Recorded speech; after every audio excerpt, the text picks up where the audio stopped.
আজকে দিনটা শুরু করলাম শ্রীকৃষ্ণের ছবি দিয়ে। দেখতেই পাচ্ছ আমাদের এখানে রাস্তার কাজ চলতে, তার জন্য জিসিপি, আর আকাশটা মেঘলা আবহাওয়া, মেঘলা হয়ে আছে গাইস, দেখতেই পাচ্ছ। তারপরে আশেপাশে কাজ থেকে রান্নায় একটু ব্যস্ত হয়ে গেলাম। চাটনি, আমের চাটনি করেছি, দেখো কত সুন্দর কালারটা এসছে। তারপরে শাক, লাউ শাক, ছোলার ডাল আর কাঁচা লঙ্কা আদা দিয়ে এটা এরমভাবে করে খেয়েও দেবে, কত সুন্দর হবে। এবার তোমরা ট্রাই করে দেখো।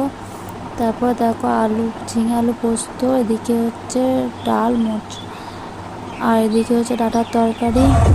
তারপরে দেখো বিজেপির সব মিছিল কেমন যাচ্ছে। তারপরে আমি একটা জামা তৈরি করছি।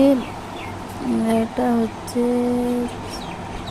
দেখো জামাটা রেডি হয়ে গেলে দেখাচ্ছি কেমন লাগছে। তোমাদের কেমন লেগেছে একটু জানাবে। ভালো লাগলে অবশ্যই লাইক, কমেন্ট ও শেয়ার করো, অবশ্যই সাবস্ক্রাইব করো। তো দেখো জামাটাও তৈরি হয়ে গেছে, দেখো কত সুন্দর হয়েছে। আমি এতে পরে খুবই খুশি হয়েছে। ও তো একদম পরেই আনন্দে আত্মহারা। এখানে